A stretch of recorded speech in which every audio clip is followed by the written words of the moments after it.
السلام علیکم ورحمۃ اللہ وبرکاتہ۔ الحمد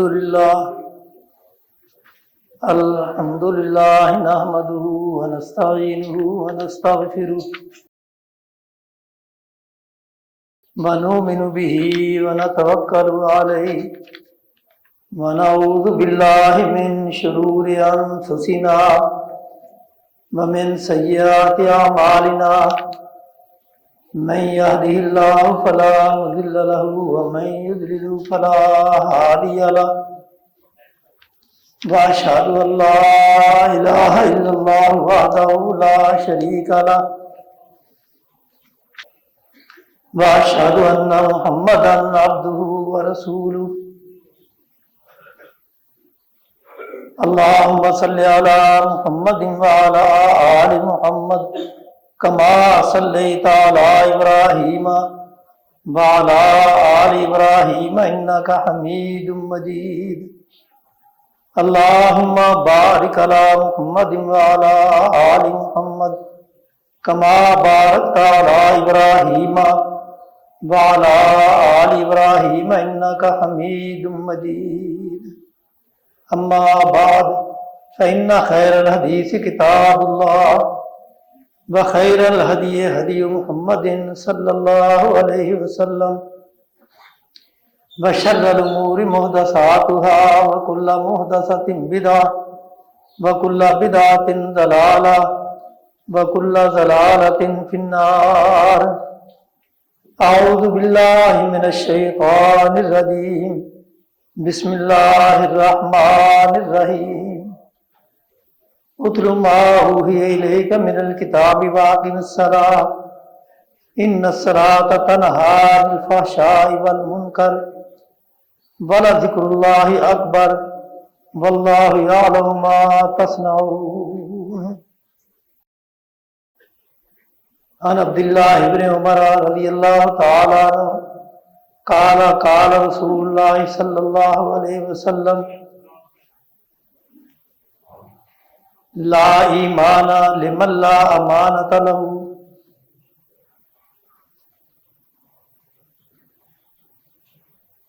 ولا صلی لمن لا طہور له ولا ایمان لمن لا صلاۃ له او کما قال رسول اللہ صلی اللہ علیہ وسلم انما موضع الصلاۃ من الدین کموضع الراس من الجسد۔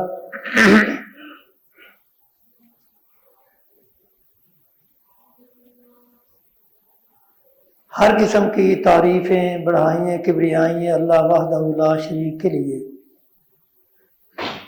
جو اس کائنات کا خالق مالک مدبر الامور ہے۔ بے شمار اور انگنت درود و سلام ہوں سید الکونین خاتم النبیین محمد الرسول اللہ صلی اللہ علیہ وسلم کی ذات گرامی پہ۔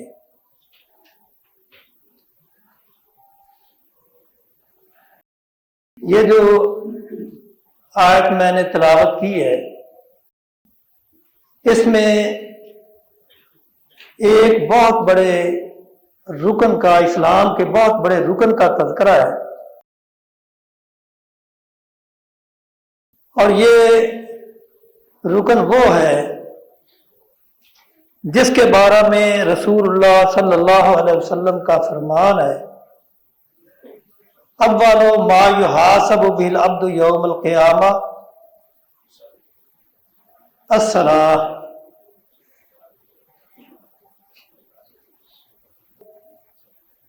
وَإِنْ صَلُحَ الْعَمَلُ كُلُّهُ وَإِنْ فسد العمل كله۔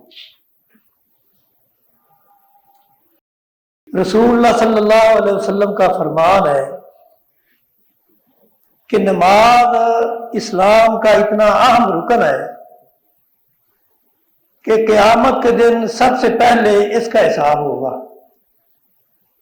اول ما یحاسب بالعبد یوم القیامہ الصلاۃ، یعنی سب سے پہلے جس کا حساب قیامت کے دن ہونا ہے وہ نماز ہے۔ اور آپ نے فرمایا ان صالحات صالحہ سائر عملی، اگر نماز اس کی درست ہوئی تو باقی اعمال میں اگر تھوڑا بہت نقص بھی ہوا تو اس سے درگزر کیا جائے گا، وہ بھی اس کے درست قرار دیے جائیں گے۔ بہن فاسدہ سائر عملی، اگر نماز میں وہ پاس نہ ہوا، نماز میں ناکام رہا، تو اس کے تمام اعمال جو بھی اس نے کیے ہوں گے وہ سارے کے سارے ضائع اور برباد ہو جائیں گے۔ یعنی آپ ایسا سمجھیں کہ یہ رمضان مبارک کا مہینہ ہے، روزے کا کتنا بڑا ثواب ہے،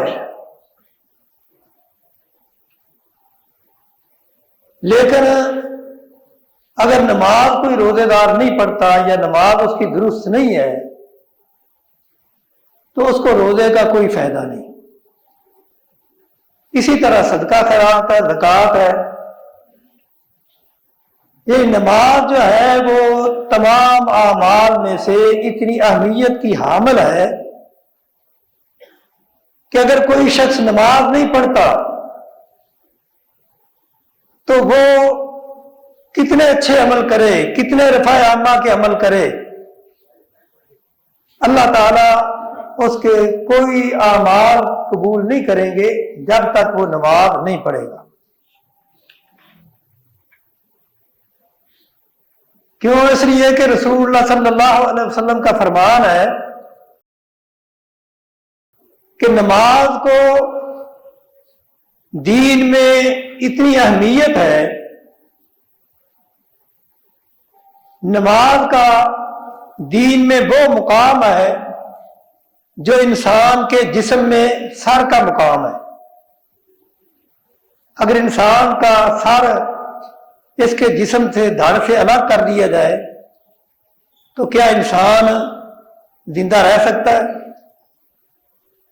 تو یہی معاملہ نماز کا ہے کہ اگر نماز کو آپ نے الگ کر دیا تو پھر سمجھ لو کہ تمہارے کسی عمل کا کوئی اعتبار نہیں۔ اسی اہمیت کی وجہ سے آج رمضان مبارک کے خطبہ جمعہ میں نے نماز کے موضوع کا انتخاب کیا تاکہ ہمارے وہ دوست و احباب جو نماز میں غفلت کر جاتے ہیں انہیں معلوم ہو کہ نماز کی کتنی اہمیت ہے، تاکہ وہ اس غفلت سے باز آ جائیں۔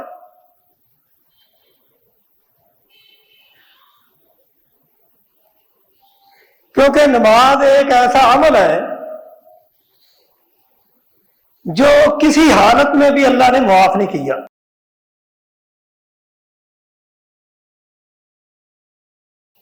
نماز کے بارے میں یہ ہے کہ اگر وہ کھڑا ہو کے نہیں پڑھ سکتا بیٹھ کے پڑھ لے، بیٹھ کے نہیں پڑھ سکتا لیٹ کے پڑھ لے، لیٹ کے بھی نہیں پڑھ سکتا تو اشارے سے پڑھ لے، اگر وضو کے لیے پانی نہیں ہے تیمم کر لے، اگر کپڑے نہیں ہیں تو ننگا پڑھ لے، اگر قبلے کا علم نہیں کس طرف ہے تو اندازے سے ایک طرف کو متعین کر کے اس طرف منہ کر کے نماز پڑھ لے۔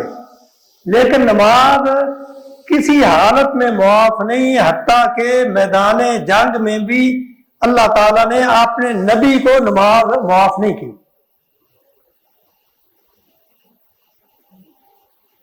کیا رسول اللہ صلی اللہ علیہ وسلم سے بڑھ کے کوئی شخصیت ایسی ہے جس کا مقام ہو؟ اللہ تعالیٰ نے میدان جنگ میں دشمن سامنے ہے، اے اللہ اگر ہم نماز پڑھتے ہیں تو دشمن حملہ کر دیتا ہے، اگر نماز نہیں پڑھتے تو ایک فریضہ ترک ہوتا ہے، اے اللہ اب کیا کریں؟ کیا تو ان حالات میں نماز کو معاف نہیں کر سکتا؟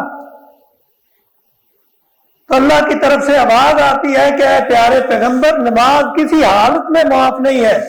وَإِذَا كُنْتَ فِيهِمْ فَأَقَمْتَ لَهُمُ الصَّلَاةَ فَلْتَكُنْ طَائِفَةٌ مِّنْهُمْ. یعنی نماز کی کیفیت اور حیت تو بدلی جا سکتی ہے، نماز کم کی جا سکتی ہے.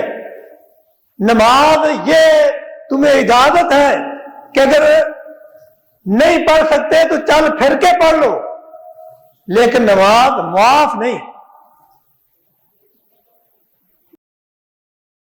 یہ اللہ تعالی نے کس کو جواب دیا؟ اپنے اس نبی کو، کہ جس کو جتنا مقام ان کو دیا ہے اتنا مقام کسی اور نبی کو دیا ہی نہیں.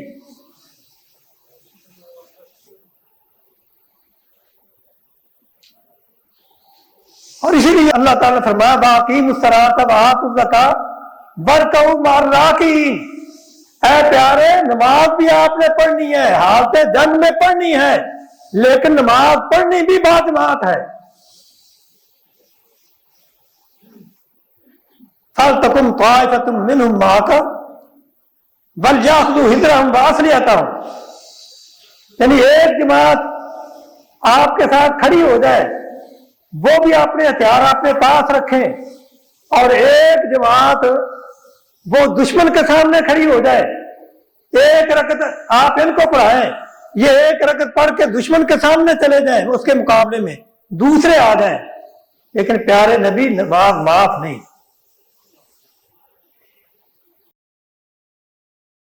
اور یہی وجہ ہے کہ میں نے جتنے فرائض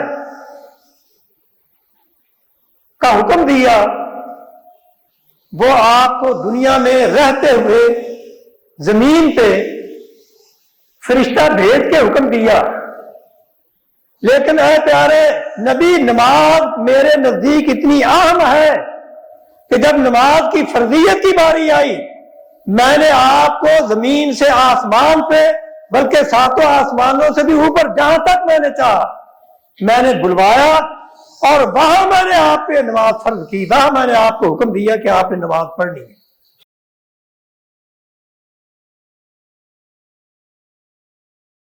پھر آپ نے تخفیف کی، التجا کی، میں نے وہ بھی مان لی کہ پیارے، نماز معاف نہیں ہو سکتی، 50 کی 5 تو رہ سکتی ہیں، پڑھے آپ 5 اور ثواب آپ کو 50 کا ہی ملے گا، لیکن نماز معاف کسی حالت میں نہیں.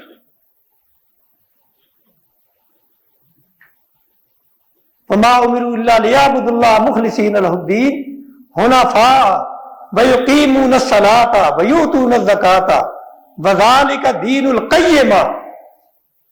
یعنی دین کی مضبوطی وہ ہے ہی نماز سے. اگر نماز نہیں ہے تو دین مضبوط نہیں رہ سکتا، دین کے اندر مضبوطی نہیں. اس لیے بار بار اللہ تعالیٰ نے حکم دیا ہے کہ لوگوں، نماز پڑھو، نماز کی حفاظت کرو، نماز سے غافل نہ ہونا. اگر نماز سے غافل ہو گئے تو یاد رکھو تم نے اپنا سب کچھ تباہ کر لیا.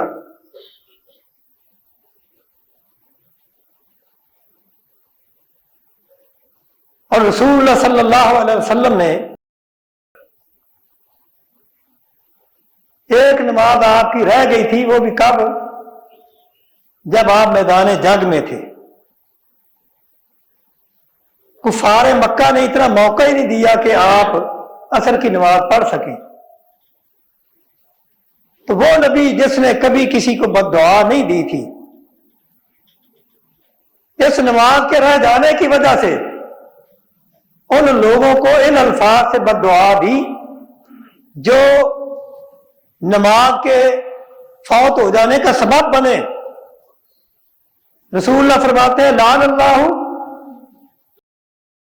قبورہم نارن، اللہ تعالیٰ ان کی قبروں کو آگ سے بھر دے.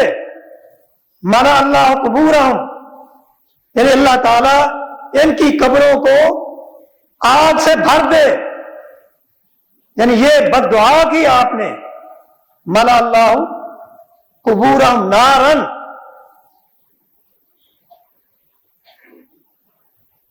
تو اتنی اہمیت ہے نماز کی، اور اللہ تعالیٰ فرماتا ہے حافظوا علی الصلوات والصلاۃ الوسطی وقوموا للہ قانتین. نماز کی حفاظت کرو، خاص طور پہ عصر کی نماز کی حفاظت کرو. عصر کی نماز وقت پہ پڑھا کرو، اس کو لیٹ نہ کیا کرو.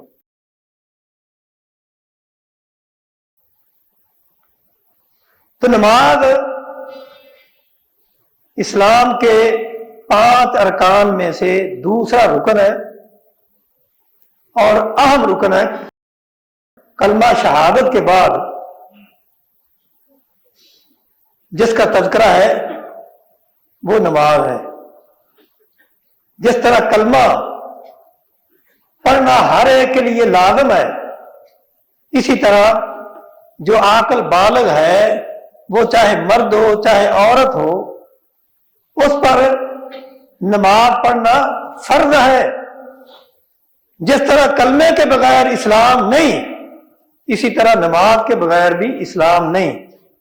کیوں؟ اس لیے کہ اللہ تعالیٰ نے اپنے پیغمبر صلی اللہ علیہ وسلم کو فرمایا فَإِن تَابُوا وَأَقَامُوا الصَّلَاةَ وَآتَوُا الزَّكَاةَ فَخَلُّوا سَبِيلَهُمْ.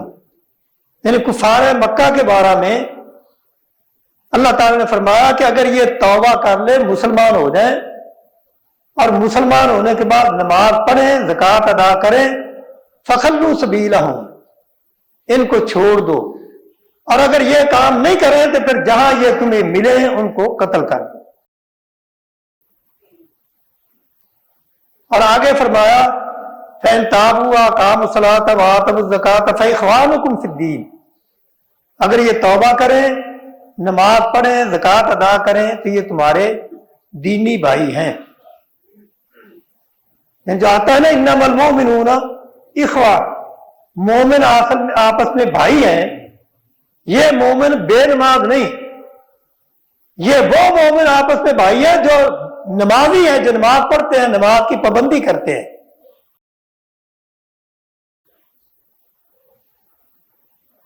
اور کچھ لوگ ایسے ہیں جو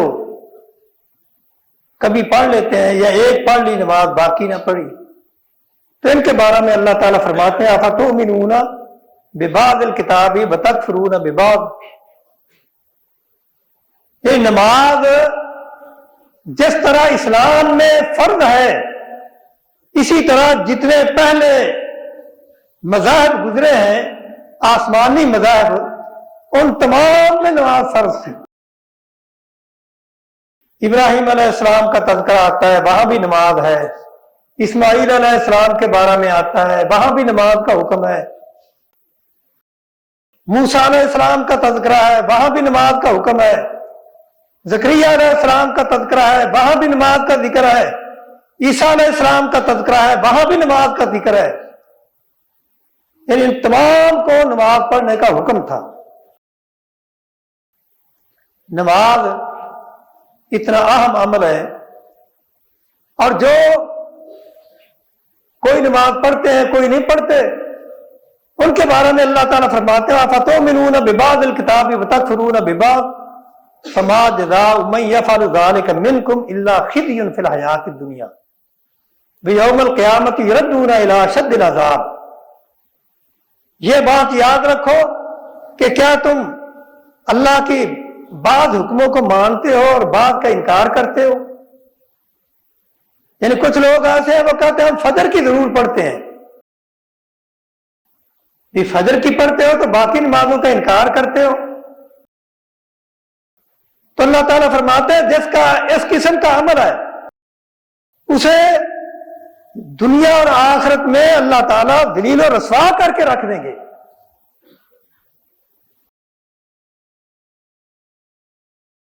اس لیے نماز کی اتنی اہمیت ہے اسلام میں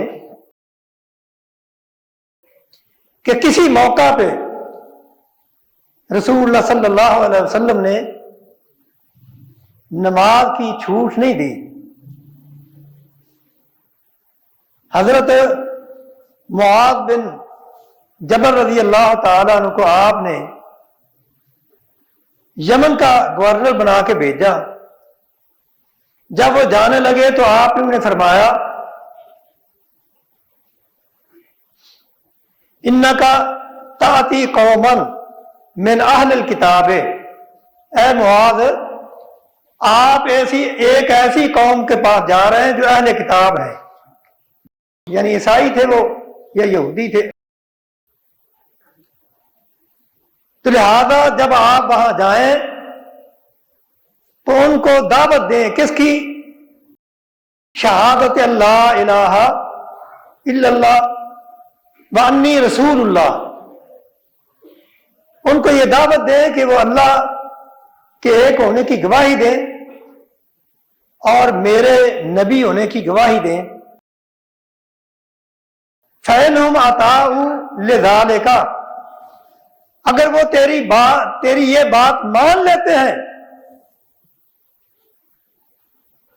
کلمہ پڑھ لیتے ہیں، تو پھر آپ نے دوسری بات کیا کہی؟ فَعَلِمْهُمْ أَنَّ اللَّهَ اِفْتَرَضَ عَلَيْهِمْ 5 صلوات فی کل یوم ولیلہ.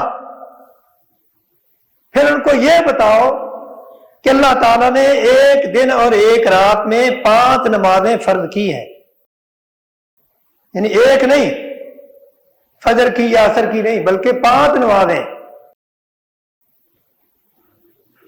اگر وہ آپ کی یہ بات بھی مان لیتے ہیں، فَعَلِمْهُمْ، پھر آپ ان کو بتائیں ان اللہ افترض علیہم صدقۃ فی اموالہم تؤخذ من اغنیائہم فترد الی فقرائہم. پھر ان کو یہ بتائیں کہ اللہ تعالیٰ نے تمہارے مالوں میں زکوٰۃ فرض کی ہے. یہ نماز اور زکوٰۃ کا اکٹھا ذکر ہے. نماز کے بعد پھر زکوٰۃ کی باری آتی ہے کہ جس طرح نماز معاف نہیں، اسی طرح زکوٰۃ بھی معاف نہیں. یہی وجہ ہے کہ ابو بکر صدیق رضی اللہ تعالیٰ عنہ نے ان کے بارے میں یہ بات کہی تھی، واللہ لأقاتلن من فرق بین الصلاۃ والزکوٰۃ. اللہ کی قسم میں ان کے خلاف جنگ کروں گا جنہوں نے نماز اور زکوٰۃ میں فرق کیا. یہ کہیں کہ ہم نماز تو پڑھیں گے لیکن زکوٰۃ نہیں دیں گے.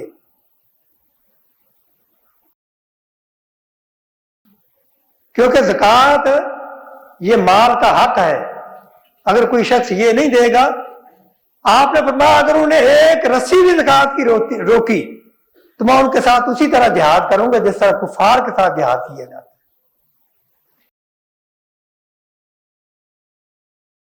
تو تارک نماز کا تو صحابہ کے دور میں یہ تصور ہی نہیں تھا کہ کوئی نماز کو چھوڑ دے، کیونکہ رسول اللہ صلی اللہ علیہ وسلم نے نماز کی اتنی تاکید کی ہے. حضرت ابو درداء رضی اللہ تعالیٰ فرماتے ہیں کہ آپ نے مجھے وصیت کی کہ ابو درداء نماز نہ چھوڑنا، یعنی میرے ساتھ کسی کو شریک نہ ٹھہرانا، فرض نماز نہ چھوڑنا. اگرچہ تجھے قتل کر دیا جائے، آگ میں جلا دیا جائے. کیوں؟ فَإِنَّ مَن تَرَكَ الصَّلَاةَ مُتَعَمِّدًا فَقَدْ بَرِئَتْ مِنْهُ ذِمَّةُ اللَّهِ. اگر کوئی شخص جان بوجھ کے کوئی نماز چھوڑ دیتا ہے تو پھر ایسے شخص کا اللہ کے ساتھ کوئی تعلق نہیں رہتا. اللہ تعالیٰ ایسے آدمی سے لا تعلق ہو جاتا ہے.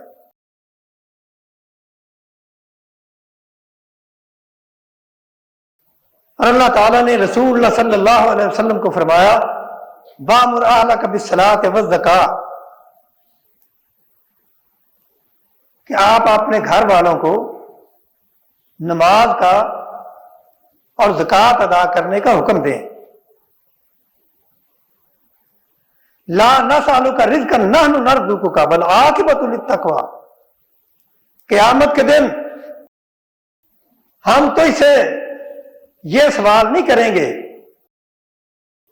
کہ تو نے رزق کتنا کمایا، مال کتنا کمایا تھا۔ ہاں نماز کا سوال ہوگا، سب سے پہلے نماز کے بارے میں پوچھا جائے گا۔ اگر نماز کسی کی درست نکلی تو دوسرے اعمال میں کمی کوتاہی اس سے درگزر کی جائے گی، اگر نماز درست نہ نکلی تو دوسرے اعمال بھی قبول نہیں کیے جائیں گے۔ اور اسی طرح رسول اللہ صلی اللہ علیہ وسلم کے پاس، یعنی آپ اسلام میں نماز کی کتنی اہمیت ہے اس سے آپ اندازہ لگائیں کہ طائف کا وہ علاقہ ہے کہ آپ نے ان کے خلاف جہاد بھی کیا، لیکن طائف فتح نہ ہو سکا، آپ اور صحابہ واپس آ گئے،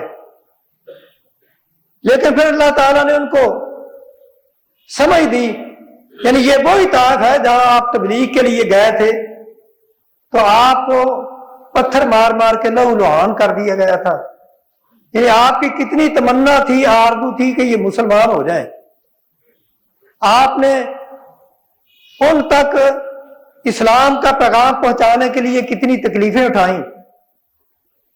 وہ آتے ہیں آ کے کہتے ہیں کہ اے اللہ کے رسول ہم مسلمان ہونا چاہتے ہیں لیکن ہماری کچھ شرطیں ہیں۔ آپ نے فرمایا بتاؤ وہ شرطیں کیا ہیں؟ کہنے لگے کہ کچھ دیر کے لیے ہمیں نماز نہ پڑھنے کی اجازت دے دی جائے اور یہ بھی اجازت دے دی جائے کہ ہم زکوٰۃ نہ دیں اور ہم جہاد میں بھی شریک نہیں ہوں گے۔ تو رسول اللہ صلی اللہ علیہ وسلم نے کیا فرمایا کہ اے طائف کے لوگوں، میری بڑی تمنا اور آرزو ہے کہ تم مسلمان ہو جاؤ، میں نے تم تک اسلام کا پیغام پہنچانے کے لیے بڑی تکلیفیں بھی اٹھائی ہیں، لیکن یہ جو شرائط تم نے رکھی ہیں ان میں سے دو کی تو تمہیں اجازت دی جا سکتی ہے وقتی طور پہ کہ تم کچھ دیر کے لیے زکوٰۃ نہ دو اور کچھ دیر کے لیے جہاد میں شریک نہ ہو، لیکن جہاں تک ہے نماز کا معاملہ تو آپ نے فرمایا نماز کی چھوٹ نہیں دی جا سکتی۔ کیوں؟ لا خیر فی دین لا صلاۃ فیہ، وہ دین ہی نہیں جس میں نماز نہیں، وہ دین ہی نہیں جس میں نماز نہیں، اس لیے نماز کی آپ کو چھوٹ نہیں، اگر مسلمان ہونا ہے تو نماز پڑھنا ہوگی۔ اور یہ اس میں حکمت بھی ایک یہ تھی کہ جب آدمی پکا نمازی ہو جاتا ہے تو نماز پھر اسے کہیں اور نہیں جانے دیتی، پھر اسے اللہ کا ہر حکم ماننے پہ مجبور کر دیتی ہے۔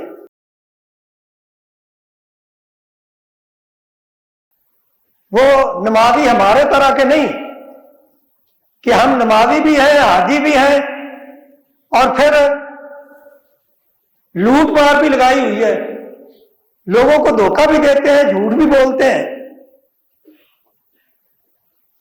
اگر نماز اس اخلاص کے ساتھ پڑھی جائے جس اخلاص کا حکم اللہ نے دیا ہے، اللہ کے رسول نے دیا ہے،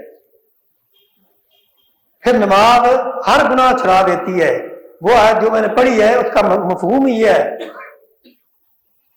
باقی میں الصلاۃ ان الصلاۃ تنہی عن الفحشاء والمنکر، نماز پڑھو، نماز ہر قسم کی بے حیائی کے کاموں سے روک دیتی ہے، منع کر دیتی ہے۔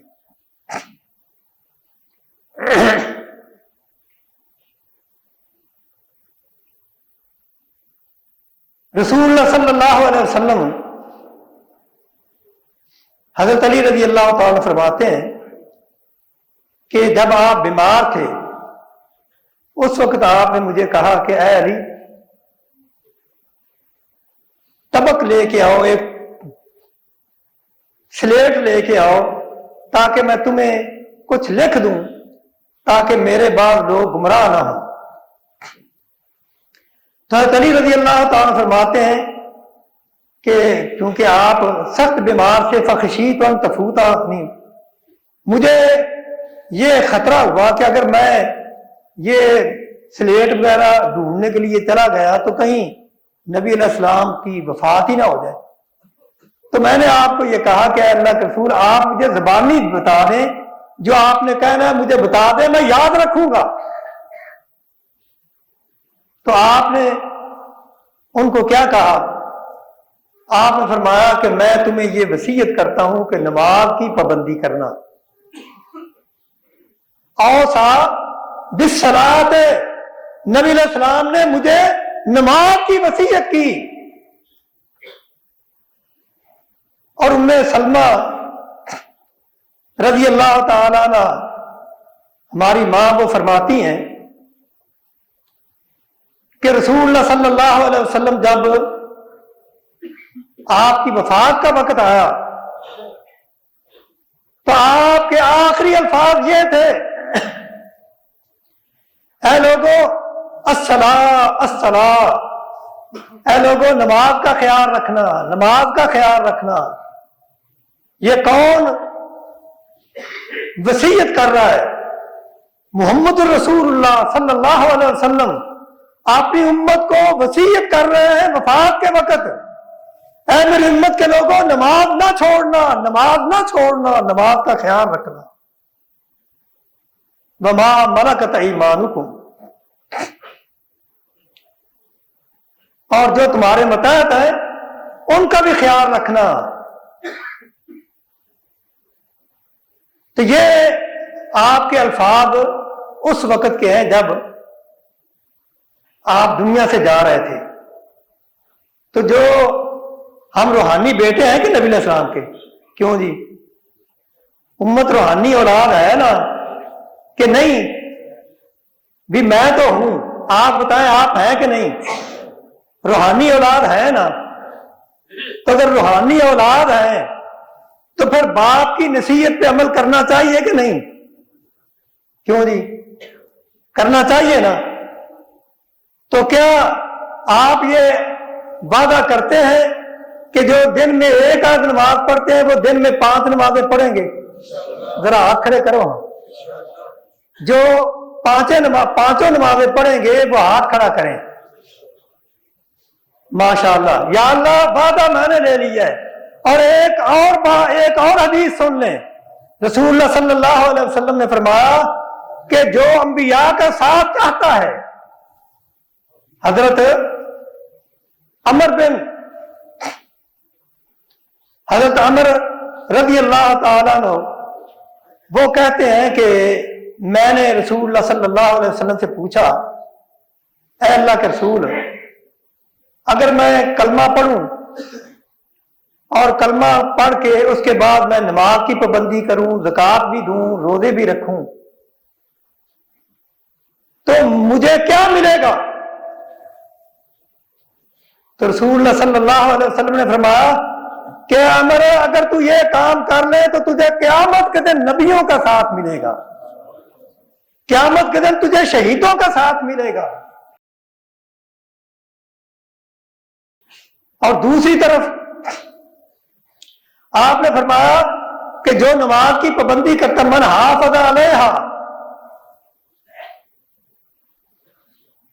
کان یوم القیامت، کان لہو یوم القیامت نورن و برہانن و نجاتن، یہ نماز قیامت کے دن اس کے لیے نور ہوگی اور نجات کے لیے دلیل ہو جائے گی، برہان ہو جائے گی، اور یہ نماز کی وجہ سے وہ نجات پا جائے گا۔ ومن لم یحافظ علیہا لم یکن لہو نور ولا برہان ولا نجات، اور جو نماز کی حفاظت نہیں کرتا قیامت کے دن اس کے لیے، اس کے پاس نجات کے لیے کوئی دلیل نہیں ہوگی۔ وَكَانَ يَوْمَ الْقِيَامَةِ ما قارون و فرعون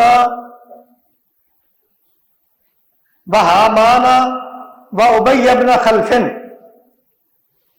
پھر اس کا ساتھ جو ہے قیامت کے جو نماز نہیں پڑھتا وہ قیامت کے دن کن کے ساتھ ہوگا؟ قارون کے ساتھ ہوگا، فرعون کے ساتھ ہوگا، حامان کے ساتھ ہوگا، اور ابی بن خلف کے ساتھ ہوگا جو کہ رسول اللہ کا سخت مخالف تھا، سخت دشمن تھا۔